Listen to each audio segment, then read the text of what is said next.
Você sabia que o uso prolongado do Gear 2 do Luffy realmente encurtaria sua vida e o faria morrer de uma doença crônica? Quer saber qual doença que é e toda a fisiologia por trás do segunda marcha do Luffy? Vem comigo que eu vou te contar tudo isso até o final do vídeo.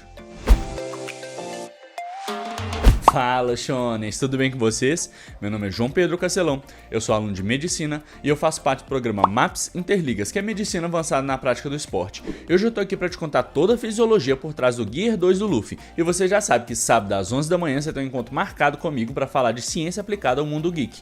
E Shonen, dá um like, se inscreve no canal já de uma vez pra gente bater a meta de 1000 inscritos, você vai me ajudar demais, você não tem noção, combinado? Então bora pro vídeo. E Shonen, vamos fazer uma aposta aqui. Se você não aprender nada com esse vídeo, você tira o seu like, tira a sua inscrição e comenta aqui embaixo: João Pedro, não aprendi nada. Mas se você aprendeu alguma coisa com esse vídeo, você deixa seu like e a sua inscrição, que você vai ser muito bem-vindo na minha tripulação, combinado?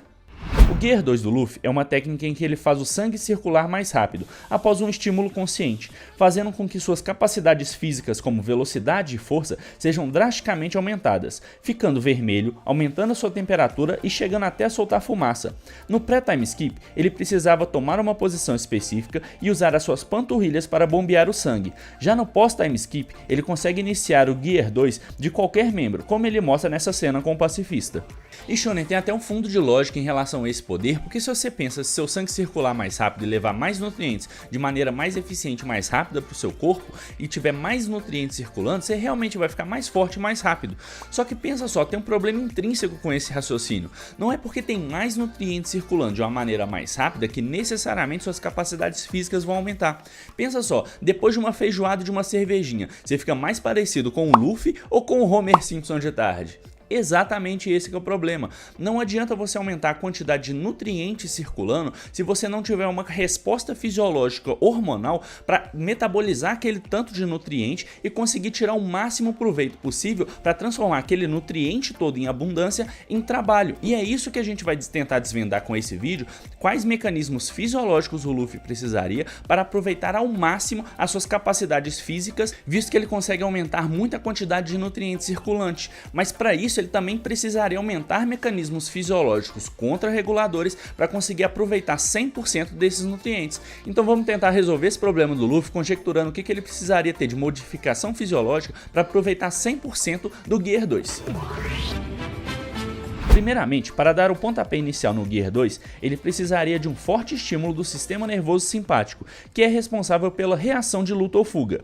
Isso causa várias modificações na nossa fisiologia, que fazem o corpo estar mais apto a realizar atividades físicas. Para acelerar o metabolismo, ele precisaria de hormônios tireoidianos. Particularmente, ele precisaria converter T4, que é a forma menos ativa dos hormônios tireoidianos, em T3, que é a forma mais ativa dos hormônios tireoidianos. E a grosso modo, eles controlam a velocidade metabólica do nosso organismo. Então, convertendo uma grande quantidade de T4 em T3, o metabolismo é acelerado, aumentando a sua frequência cardíaca, a sua termogênese, que é a sua geração de calor, a metabolização de energia e a vasodilatação. E Shonen, esse mecanismo explicaria perfeitamente por que o Luffy fica vermelho e soltando fumaça depois de ativar o Gear 2. Porque, devido ao aumento da termogênese, que é a geração de calor promovida pelos hormônios tireoidianos, e ao aumento da vasodilatação, que é o calibre dos vasos periféricos ficarem mais dilatados para levar mais nutrientes e mais oxigênio para os tecidos periféricos, ele vai ficar vermelho e soltando fumaça porque sua temperatura vai aumentar e ele vai ter uma vasodilatação. Então vamos conjecturar qual seria o melhor nutriente para alimentar ele durante esse pico de energia que ele vai ter junto com um pico de trabalho para uma luta. E Shonen, exceto naquela luta contra o Cracker e mais recentemente na luta dele contra o Kaido, o Luffy não costuma comer nada durante as suas lutas. Então temos que supor que toda a energia que ele usa durante a luta seja proveniente inteiramente das suas reservas.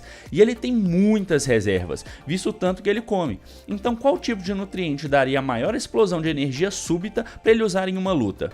Proteínas têm uma grande quantidade de energia, são aproximadamente 4 quilocalorias por grama, mas precisam de muito tempo para serem metabolizadas e demandam muita energia para serem processadas, não tornando uma fonte de energia adequada para uma explosão muscular.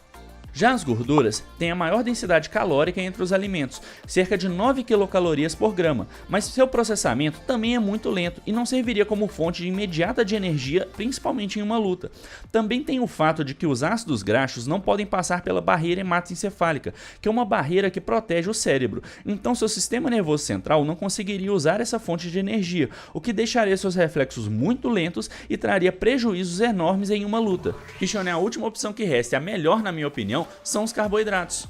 Os carboidratos têm densidade calórica de aproximadamente 4 quilocalorias por grama, têm uma metabolização rápida e são a fonte de energia preferencial dos tecidos do corpo, inclusive para o sistema nervoso central. O carboidrato também estimula a conversão de T4 em T3, então é um excelente candidato para ajudar o Luffy no Gear 2, já que ele ajudaria também nessa parte fisiológica dos hormônios tireoidianos.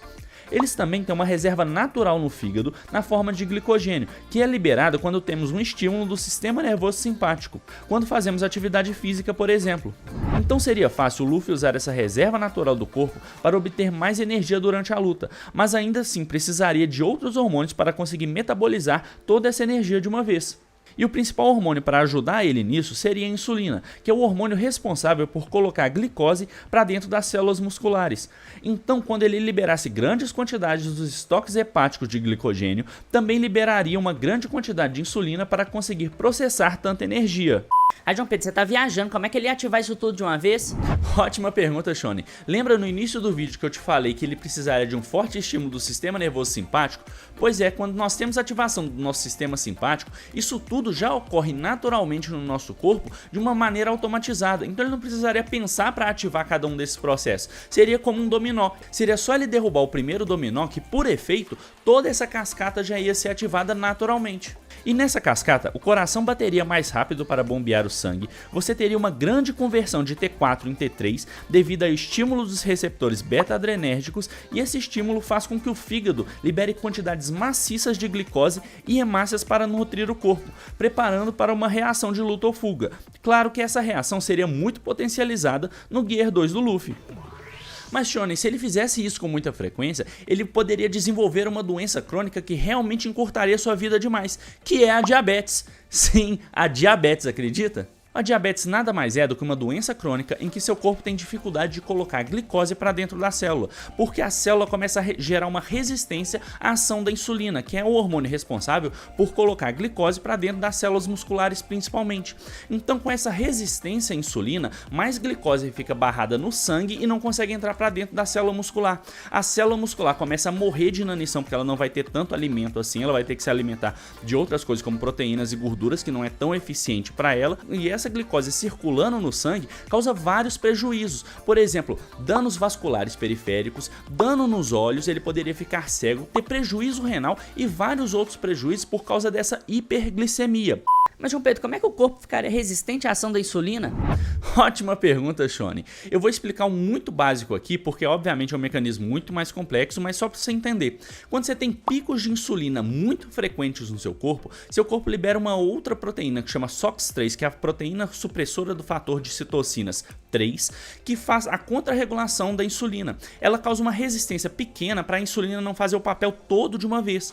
Só que cronicamente, os receptores de insulina começam a ficar resistentes à ação da insulina e cronicamente, de novo, ao longo do tempo, você começa a gerar mais resistência à ação da insulina do que os efeitos benéficos. Então, se você tiver picos muito grandes de insulina e muito frequentes, você vai ter sim resistência periférica à insulina depois. Então, se o Luffy usar o Gear 2 com muita frequência, ele vai ter picos de insulina, porque ele vai ter essa liberação de glicogênio hepático que eu já te falei, junto com a liberação de insulina, e esses picos de insulina cronicamente o fariam ficar resistente à ação da insulina, desenvolvendo a diabetes e prejudicando demais a sua vida, tanto encurtando a sua vida, quanto posteriormente ele não conseguiria lutar do mesmo jeito que ele lutava antes, porque seus músculos vão estar muito mais fracos por causa dessa resistência à ação da insulina. Então, Shonen, vamos resumir rapidão o que o Luffy precisaria ativar para conseguir ter o Gear 2 de maneira fisiológica. Ele precisaria de um estímulo do sistema nervoso simpático que poderia começar com aquela contração esquisita que ele tem nos membros, o que causaria uma liberação maciça de glicogênio hepático, aumentando a conversão de T4 em T3, que aumentaria seu metabolismo, causaria vasodilatação, aumento da termogênese, liberação de insulina para que o corpo dele consiga lutar com mais eficiência.